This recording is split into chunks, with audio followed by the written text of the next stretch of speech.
Hi, I'm Jonathan Cunningham. Today we're back on site to check on the guys and get an update on our progress inside on this construction site. We're gonna also talk to Donovan when we go inside. I believe he's here, and talk to him a little bit about what he does and a little bit about his background. Teach us about some architecture and the kind of things he does on a project like this. Yeah. You have enough wedges for that? Yeah, you only need like but three. One left wall, one young, one young. And remember the glue only, the plywood only 3/4. So you only need to put the glue mostly on the edge of it. You need one No, that should be good. That should be good. for the bottom. Only get neighborhood. The bottom ones might need to be bigger. Bottom one need to be bigger? No, they are. Yeah, that should be good. That should be good. Let me call everything. Call everything. Hey, Evie. Hello. Hey. Michael. Yeah, we ordering Subway. You want? What you want from Subway? Give me the turkey whatever you want. Turkey? Yeah. Okay. Chicken teriyaki. Always. That's the only thing I know.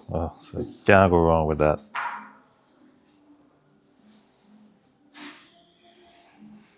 I don't like try a bunch of stuff and I don't like it and waste my money. Call O'Shane.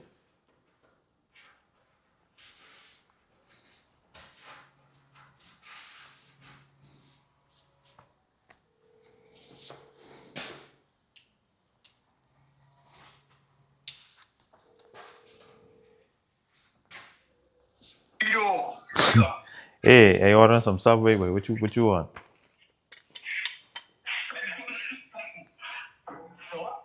Subway. What you want from Subway?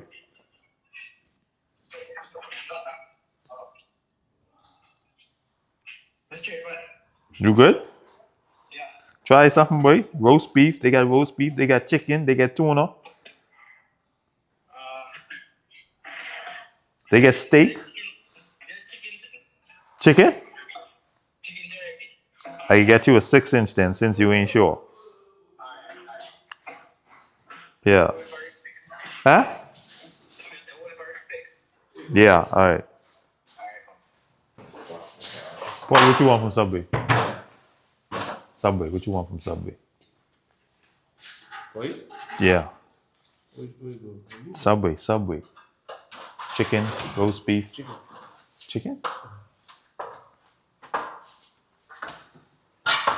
See that this 2x6 within the back of that jam, that's like a part of the old renovation. We just extending our column. So we build the wooden columns, we just gonna extend it to the wall. All right, go. Wash your finger now. Yeah, don't go up fast. Hold on.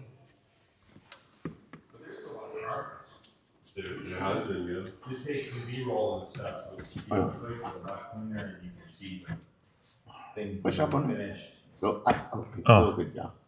Good? Yeah. That last time on, so I could like shoot it. I'll put a screw in it so you can pull it out. That's good. Yeah, just hold it there.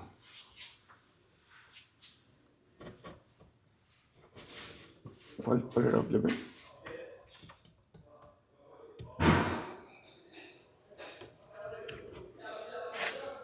Nah, that could be so hard to cut now.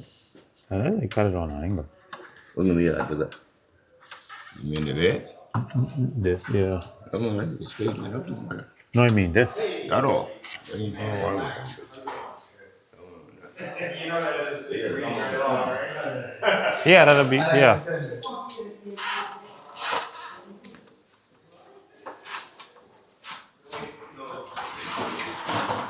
Those aren't very stable. No, that's fine. And yes, I come in this one and if you want to just see the. Simon, look here. Yeah. Yeah, but this is the day when she. So I just want to She's asking if you want to get something they can actually. What you want? Subway. What you want from Subway? Chicken? Huh? 6 inch or 12? Hmm? I don't know what you want. Huh? You want a foot long or you want a 6 inch? 6. 6?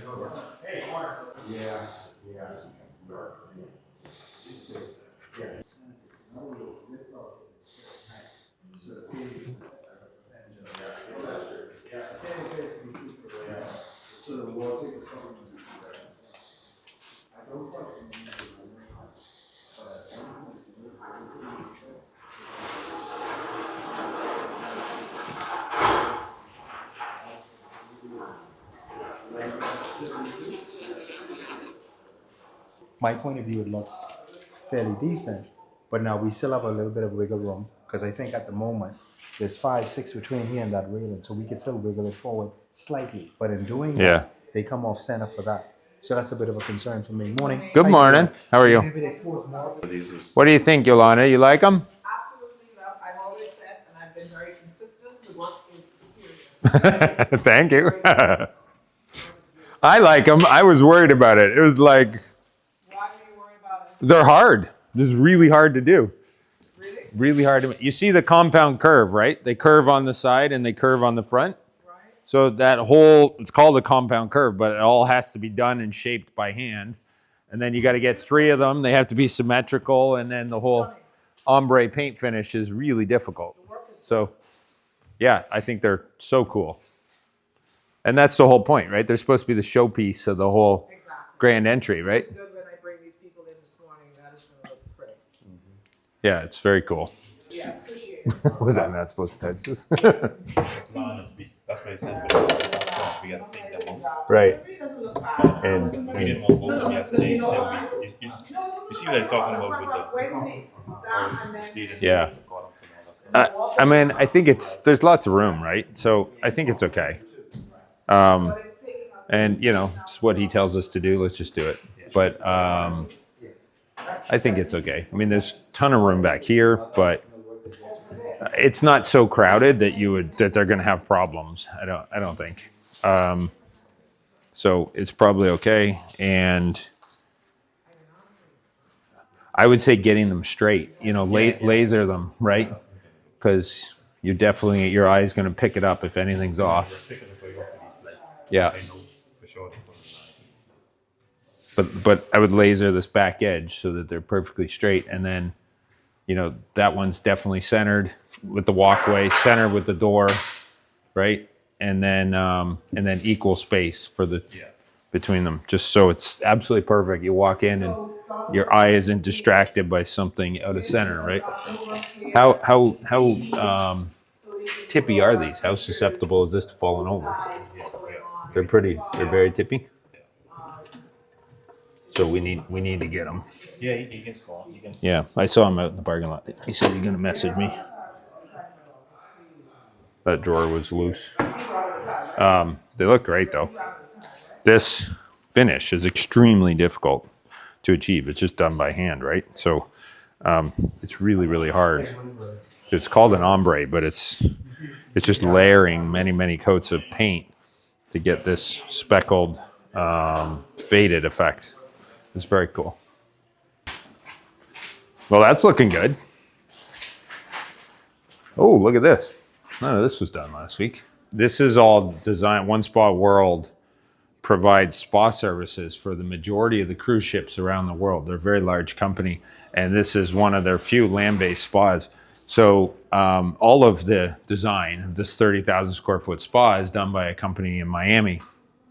And it's called the Eden Lounge, but it's basically a ladies' lounge where there's 2 hairdressing stations, there's some makeup stations, and this is a really big room. It goes all the way down around the corner there.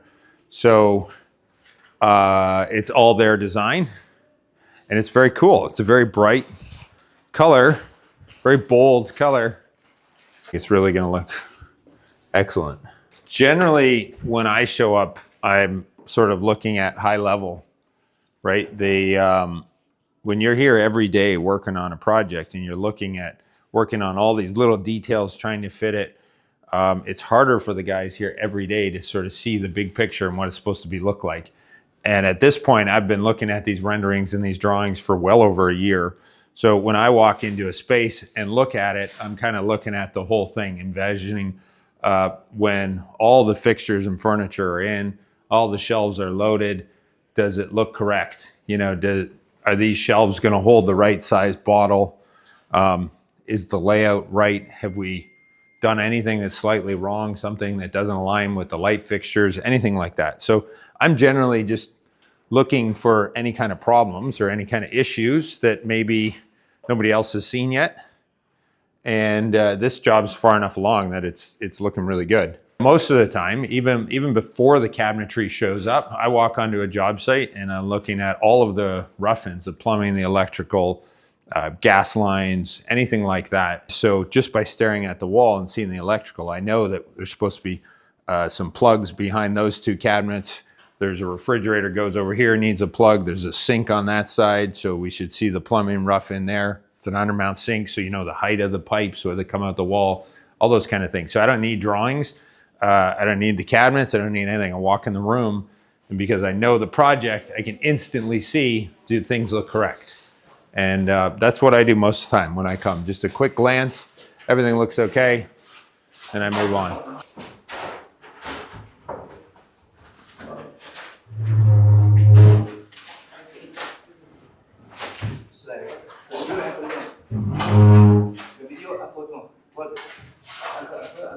Support it, Simon, support it.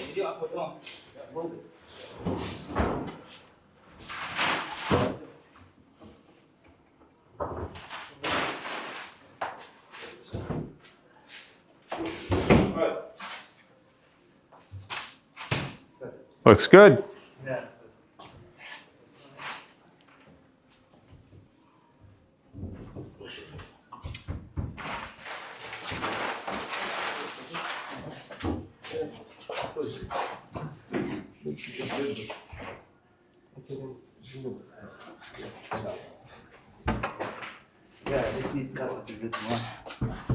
Oh, it needs cut? So you can center it with this one. So can you drill the holes before you put it in place? Yeah, sure. Right, you gotta cut out all that wood, right? Yeah, I should For the cut, faucet? Yeah, more from here, yeah. Yeah, From here is nice. Yeah. But this side needs Right. a little more, 1 inch. but for the faucet too, for the Yes, holes, sure, yeah. Sure, sure. And we cut from the bottom more than the top. Right. So they can screw it. But no need to be centered. You guys understand that? What Yeah, he's- listen. Try, what he's try, saying? small, slowly. So, I say slowly. Yeah, try, slowly. Try, slowly. so he needs room for the lip of the sink, right? So here we got lots of room. Here we only got a little bit. Yeah. So we probably need to trim the wood here. And then here we have no space for the sink, right? So that definitely needs to be cut. And then the faucet, when you look at the faucet, it's always got that threaded brass bit on the bottom, right? And the nut has to go on there. This is not to the bottom. 2 inches to the bottom. Already we have one. Now they cut it. You do? Ocean, Okay. they do it. You can see it. It's cut. It's not. So when you see it like this, instantly you put the countertop down, you know that you got work to do. You can't just leave the countertop like this because you need the right room for the sink, and this wood has to be gone for the faucet to fit. Right? So as soon as you go to put it in place, you should know instantly you got work to do. This is not done. It's just a dividing like feature wall. But it's really neat. It's just a decorative design that's sort of dividing different half of the room, but they did a great job building it. It's very cool. It's all made out of solid white oak. It's stained to match the rest of the white oak colors in the space. So it's a neat little room divider. Difficult. It's just a piece of trim. It's just a decorative wood trim and the oak veneer, and then they're tiling up to it. I believe this half gets porcelain stone to match those columns, and then this side of the corridor gets the tile that matches all of those columns going that way. We made up these, it's a 7-inch wide panel, and we designed it in 2 pieces so they float together. So this will expand or contract depending on the width of the tile so that we can make a perfect fit. And we wouldn't end up having to cut this or refinishing on site or anything. So it's 2 pieces that are adjustable so that we could get it exactly right. you know, I only drop in maybe once a week. What do you think? How are the guys doing out there? How's everything going when I'm not around and it's just them? No, it's pretty productive. The relationship that we've built over the last couple of weeks has been fortuitous, I have to admit. I think you have an exceptional team. We all work pretty well together. They Yeah. seem like a part of our overall family. I have Right. no real complaints. Did you ever, so you went to school, you get out as an architect. Did you ever like go for an architecture firm and intern and do all that kind of thing? Yeah, you did that. Years of all that? Which is all requirements to be able to sit the licensing exam. Oh, it Board is. exam, That's yeah. part of it. Definitely a requirement. Okay. Which would be the same thing for doctors. Yeah. I think accountants. Yeah. You got to put all those Nurses, hours in. that's right. Yeah. Yeah. It's the same in carpentry, Same. you know, in countries where you can actually write a license, you have to do, I believe in Canada, it's 7,000 hours in order to write your license. Got it. It's a long time. Yeah, that's right. Same thing for architects. No different. And then you, at some point, you decided you'd rather like be in the field doing project management kind of thing instead of just behind a desk drawings or just on CAD, that kind of thing. No, I think the profession itself leads you towards project management, whether you like it or Okay. not. Yeah, Every yeah. project is pretty much going to be the same thing. Project management doesn't go through for every project because that's always going to be dependent on whether or not the client wants administration Right. for the project. Right. So you have some projects, let's say you have 10 projects. That doesn't mean that all 10, the client is going to say, hey, let's get you on board for the administration, Right. which is just coming up out of the ground. That's not always true. They're trying to But save money. They just want to take the sometimes- drawings and sometimes- like think they sometimes- can handle it sometimes from that's there. what it is, Yeah. right? Yeah.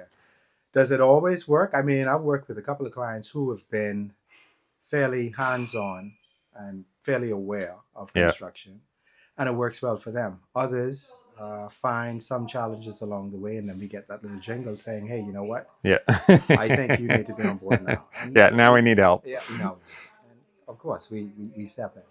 Do you still like? Do you still sketch? Do you still use any of course. those? You do? Yeah. Yeah. Still Yeah. sketch, still sketch Okay. by hand. More people, it depends on who you're talking to, more people seem to be reactive toward hand sketching as opposed Yeah. to the computer generated Right. ones. Computer generated images are obviously, they have their place, but they seem to have, their place seems to be more consistent with when you're trying to encourage crowd, I think, what do you call that now? Crowdfunding. Crowdfunding. Yeah. That seems to be more responsible for that, or more consistent with that. But if you're sitting down in a room with maybe 4, maybe 5 clients, that Right. hand sketch, you get Yeah, a feel immediately in the moment. Right. The idea develops on paper based on what they're saying to you. People respond very well to that. And that's like the real art in Oh, architecture. that's right, It's that's like right. being able to do that. You're envisioning it in your head, and now you're able to draw it on paper so that the client can see it. Like that's the big main skill of being an architect. Oh, Yeah. 100%. I worked for a guy years and years and years ago, very beginning of my career, in a huge cabinet shop. He was the owner, and he used to sit at his desk, and he put customers on the opposite of his desk, and he predominantly did high-end kitchens. And he'd pull out a piece of paper, and he'd start sketching, and you could never understand what the hell he was drawing. In the beginning. And once he would get like halfway through, you would realize he's starting to take drawing shape. in perspective, complete 3D, and he drew upside down. Yeah. He drew it upside down for the customer. It was so cool. Also a skill that you learn not always in school, but it depends on which architect you intern with. That architect probably does that. Really? Is that a common thing for architects to be very. able to do that? Well, I wouldn't say common. Okay. But you find some of the more a pretty skilled high-level ones- skill. Yes, some of the more skilled ones. And I've worked with one who was Yeah. exceptionally skilled at being able to do that. And we work together, and we still work together to this day. Yeah, that's cool. And we've been working together for years. Yeah. So I sort of developed that. He skill would under he him. would like trick me. I'd come in his office, we're trying to sort out a problem or something, grab a piece of paper and he'd start sketching. I'm like, I have no idea what this makes no sense to me. And then finally get enough lines on the paper and it would just pop. It's like, oh my God, he just drew it in 3D upside down so I could understand. It was unbelievable. He was a crazy talented designer. You do have a lot of talented architects. Now, whether or not you get an opportunity to work with them, meaning, you know, like I said, when I was coming up, whether or not you recognize that this one is talented versus the others that you may work with, that's something you sort of learn along the way. Right. But it's an exceptional guy. Yeah. Exceptional. Do we have enough architects in the Bahamas? If I say that as a composition, Morning. morning, bro. Or too many? No, I wouldn't say too many. Well, some people might find that you could debate for either too many or too much. Right. Sorry, too many or too little. I don't know if I would say that we have enough. And here's why I'm getting at that. Some of the family of architects that we have here in the community are a little bit older. Older is Right. a relative word. Yeah. But they're not necessarily practicing anymore. Right. Though they still contribute toward the community. Right? Yeah, That's yeah. point one. Yeah. The second thing is you may have an architect who's licensed, who's a little bit younger, who may not have the knowledge Yeah. or has the knowledge but does not yet know how to apply it to the multiple phases of the profession. Yeah. So that's one aspect of the conversation. Do you think there's a gap then between basically the older generation that probably only ever drew by hand, drafted kind of thing, and today's younger architects that only learned on CAD? There's a big difference in those two. And when one retires, are we going to lose all of that skill, technique, You might. 30, 40 years of You experience might. that You the might. younger... You might. And the reason why I would say that you might lose some of that is it depends on the school that you actually train at.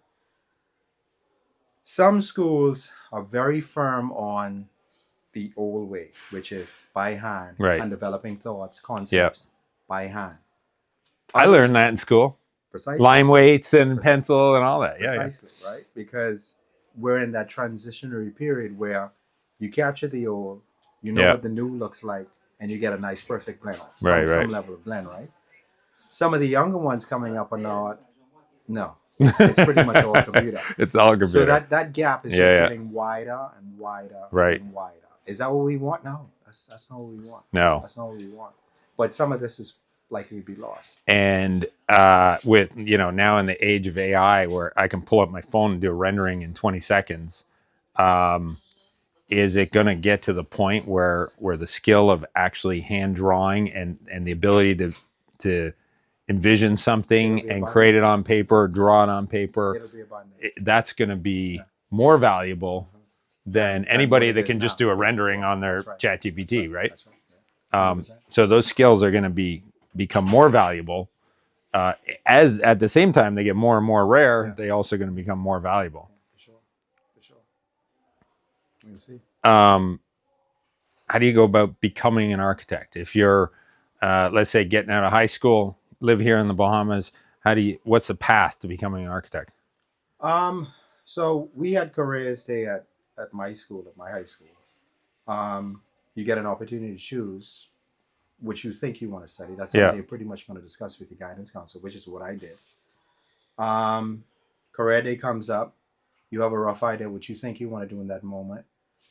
My high school then provided the opportunity to sort of place us into those particular areas because everyone was a little bit different. I went into an architect's office. I spent a week there listening to the language, getting an opportunity to see what they do, 9 to 5, what they do after 5. And then you start discussing, do I want to study? Yeah. Because there are two paths. Yeah. But you are asking about the paths. So you and then you can go to UB. We still have architecture here at UB, so you can do it locally. 100%. UB has it's a 5-year. 5-year pre-professional. And the pre-professional qualifies you to be able to sit the exam. Really? 100%. Ouch, that's a long time. doesn't mean that you pass the exam. Yeah, right. But it qualifies you to sit. But if you go away, it's the same thing, 5-year. Still the same. Same program, same thing. 5. Yeah. You have in architecture school, you have what they call a 4+2. Yeah. Or you have a 5+1. All are totaling to 6 years to qualify to sit. Wow. Yeah. That's amazing. A lot of work. There's a lot to learn, though, right? There's a lot to learn, and then you get out of university, or even once you've written the exam and you're actually now a licensed architect, you've got decades of things to learn. Like you think at that point you know what you're doing, right? You think you know what you're doing. Come experience this kind of thing, and then you start to learn. Put a few decades of this under your belt, and then it's like now you really know what's going on. Exactly. When I first started, people asked me, did I always know? For the most part, yeah. I pretty much always, That's cool. I always knew. Being in the profession a couple of years, you start thinking, wow, you know what? This is almost nothing to do about drawing. Right. And then you start to, at least not for me, not necessarily backtrack, which some of my friends did. Some of my friends started to backtrack. But you realize a lot of this is about law. Yeah. A lot of contract law comes into it. Liabilities. Yeah. A lot of strategy, liabilities. Contracts, Yep. Yeah. strategies. How do you get out of holes that you find yourself in? Yeah. Yeah. And then you start thinking, wow, yeah. A lot of I thought- engineering. 100%. Yeah. Math, Problem solving. math, Crazy it's amount of math. constant. Yeah. And then you start to think, wow, I thought this was literally just about art. No, that's a percentage of it. Yeah, but that's true. That's not all of it. Yeah. So I lost quite a bit of friends along the way. They said, I don't just want to do that. not their But thing I anymore. don't want to do that. But I always knew this is what I want to do. That's cool. Yeah. The only other thing I would do for a living is flag planes. But I love this. I love this. Do you have a pilot's license? Not yet. No. Oh, you're working on it. Loading. All right, good. 100%. That's cool. Yeah, that would be the only other thing. So, out of 5-year program, how many kids that enter the program actually get through the 5 years and get another year to actually writing a license? That seems like that's going to be a How many- slim success rate. It is slim. How many get through? That's a very important question. I can tell you what happened to me, and I can tell you because it happens around the world. You can start off in a very modest studio, modest in Right. terms of its size, right? 15 students, 20 students. You get to mid-semesters, which is somewhere around maybe 6 or 7 weeks in, and you realize sometimes 50% or more than 50% of your peers have already dropped. In the first few weeks.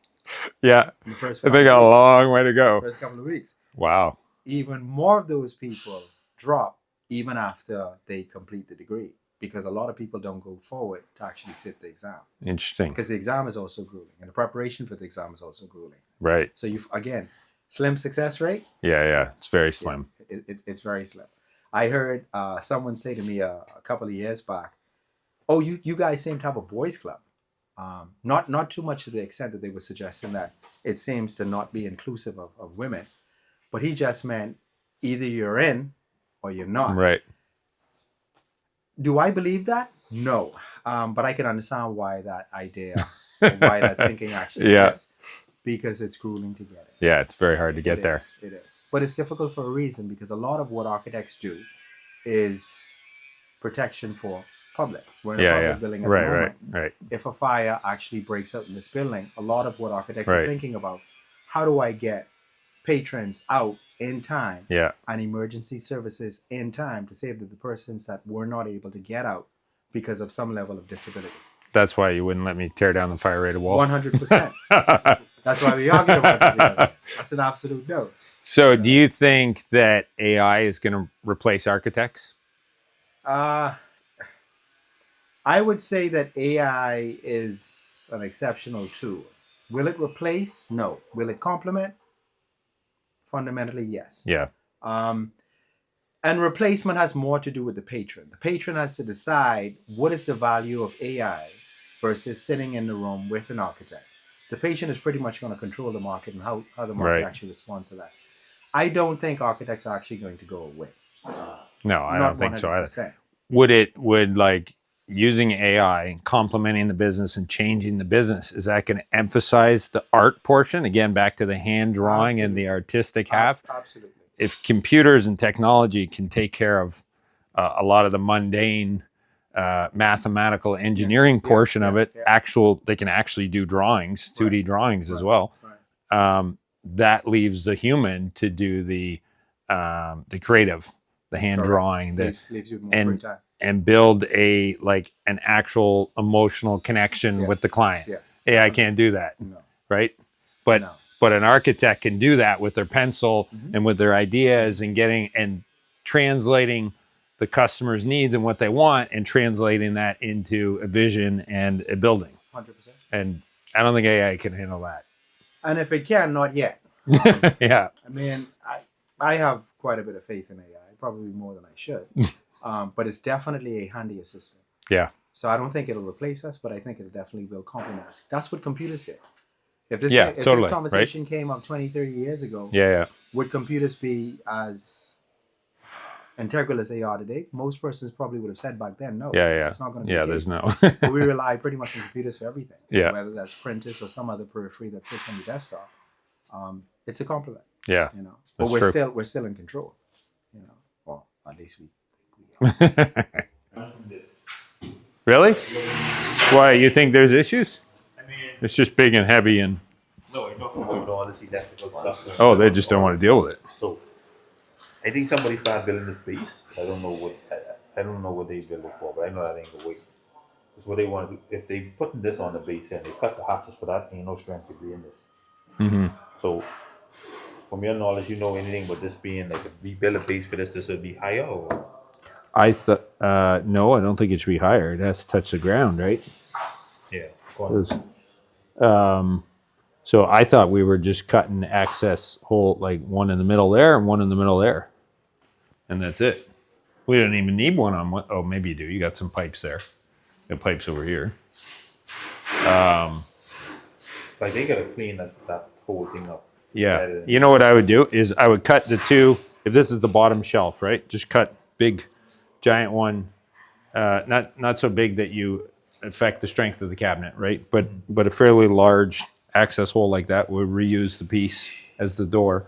Do one there, do one here, and then just slide it into place and leave it. Because 100% they're gonna have to take it back out again. I wouldn't put, or if you do, put one screw, right? So we know how we can easily pop it back out. This side wasted.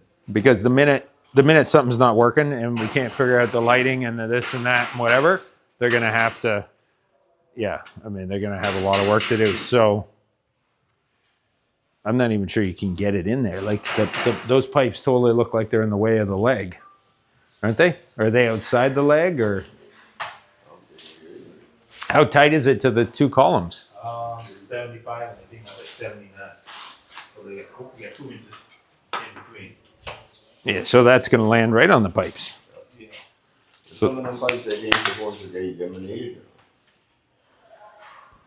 Only one of these. But they just I think ain't that's the never, way they it's just like ain't the never come to tie Right. them up. Yeah. So can you zip cut the pipe down flush?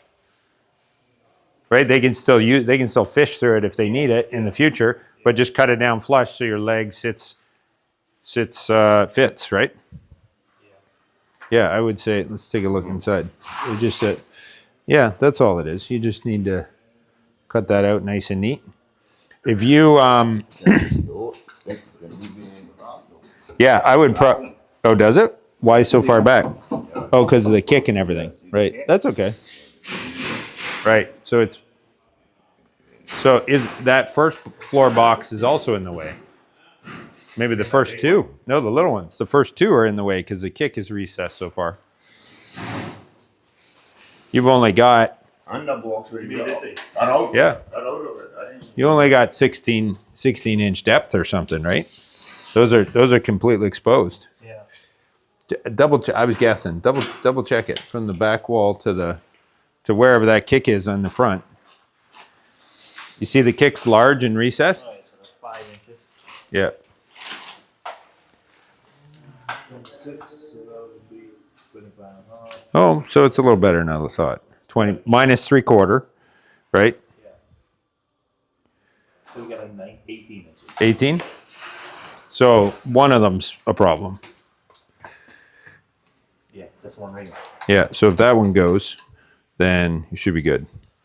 You can either take this and turn it. Yeah. There's wires in it, right? I mean, it's just a plug, so maybe they can eliminate it. Do they need that many plugs?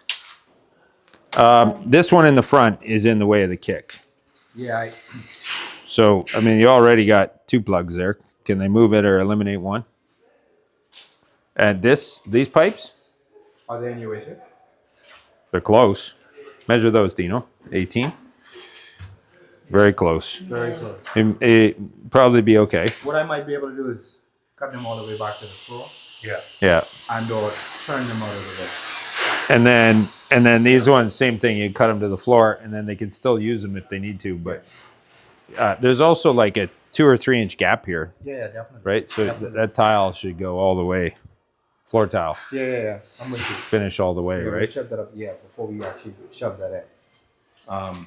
I got a couple of pieces I can make that happen. And I think that side's actually We worse. can get them some, if they can move this now, I could start. I mean, I could. That's bring- predominantly just that one. Yeah. Yeah. It's the biggest problem. Yeah. The little junction box just behind it is not so much, right? No, that one there.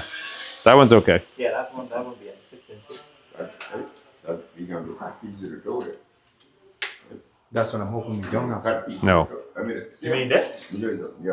6, yeah, right on it. That's right. Yeah. 16, All right. 16 and a half. Oh, he's talking about the back. Yeah.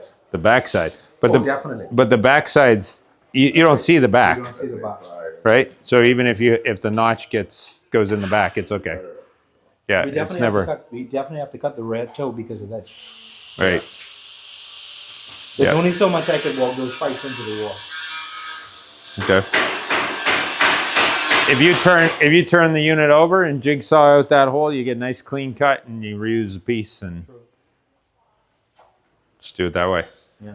You might as well do it for the 2 units. Cut them out, get the access holes done, everything. If you have to leave them sitting here, because the electrician's still got more to do, at least we now identified do the same thing over there. Figure out exactly what he's got to do. And then you've gone as far as you can. Then it's just a slide in place when he's finished. So this compound curve, how would you do this?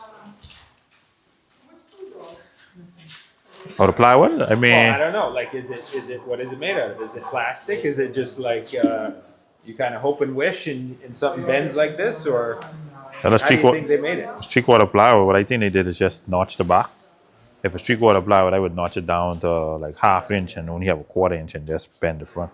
So now it bends 2 ways, right? It bends around like this. So if you're going to groove the plywood, or if you're going to buy bendable plywood, that's easy, right? You can buy bendable, comes in barrel, which bends like a round barrel like that, or you can get column, which bends down the 8-foot length.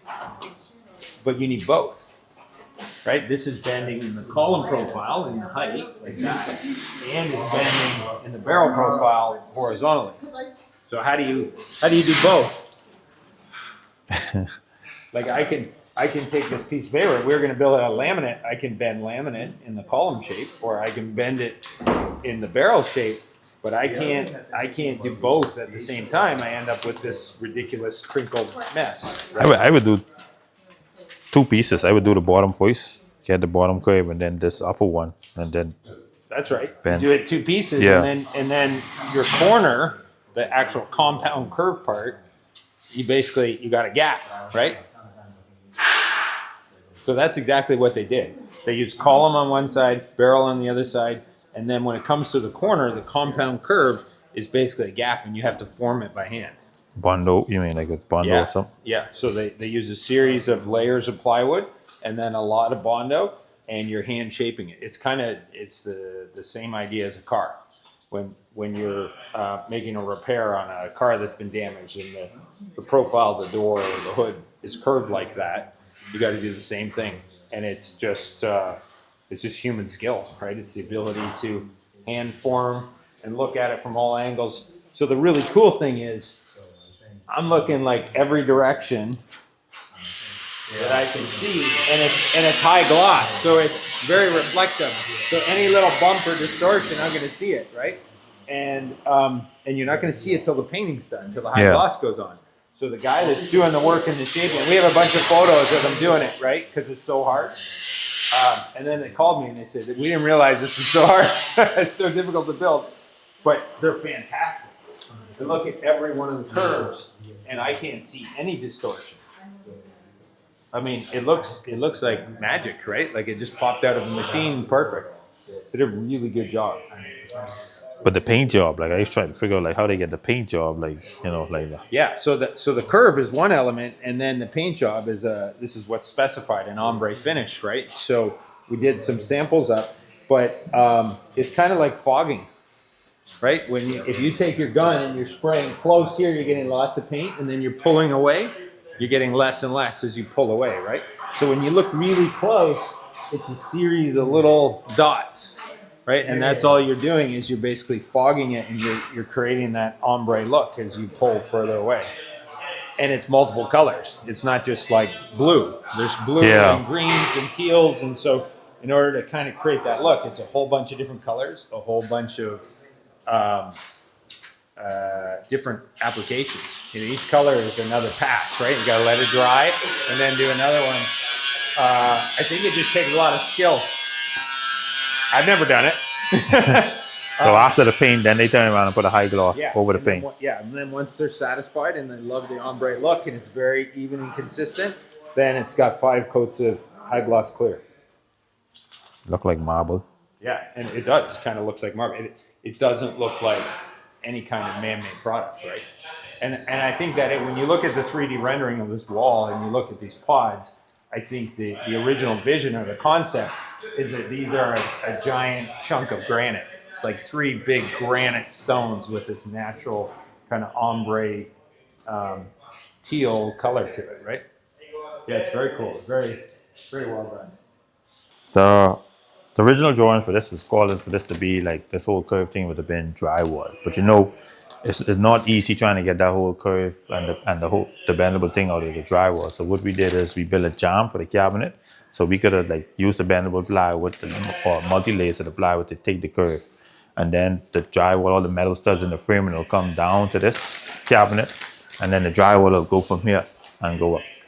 Oh yeah, so what we did is find a bit of this, which is half, which gave us the radius, and then we just get the height of it, and all the plywood for the jambs, we just notch it halfway so it could have bend and take the curve, and then we put the jamb on it. Hi, this is Kenise Tornquist from Xoana Millwork. So I'm a project manager at Xoana Millwork, and my role here is to facilitate the completion of the project. I review drawings, I order all the materials, I work with like shipping and brokerage, and just making sure that everything runs smoothly on the backside. We're really satisfied with the way things are going, and we hope that our customers are also happy with how everything's working out. The lockers all highlighted here, and lockers are there. These are the 2 doors that he thought. Right, we're us. Those. No, I think that's part of the dry vanity. That's all 6B. All of this. Yeah. And there's urinals there. Do the 2 urinals. What do you call those? Dividers? Yep. There's nothing else to do on the ground floor. Yeah, the whole staircase is done. That's it? Second floor? I don't know the second floor nearly as well. Those aren't done because we waited on them to move the air AC vents. Okay. Then All the columns are. these are all in, I think. Yes. Well, they're sort of working on it now, but yeah, it's basically done. I'd highlight the whole thing. They're just putting the countertops on it now, so it's basically finished. Same with both of those. We're up there this morning. I know they're working on this stuff in the back. I think that one might be done and this one's not done, something like that. So they're not quite done. You got a bunch of treatment rooms done. Yeah. That's good. Those 2 columns you can highlight. Is the POS are here, right? They must be. Probably. They're not in, but they're definitely here. Okay, next one.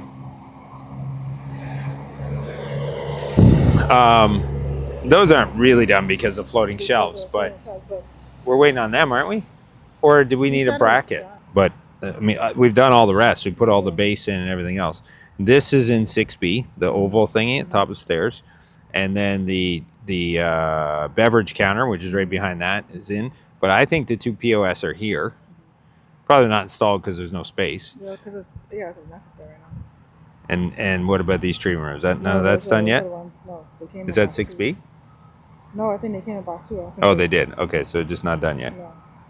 And that's it? Yeah. Boy, that's not very much. Because these stairs are done too. Wow.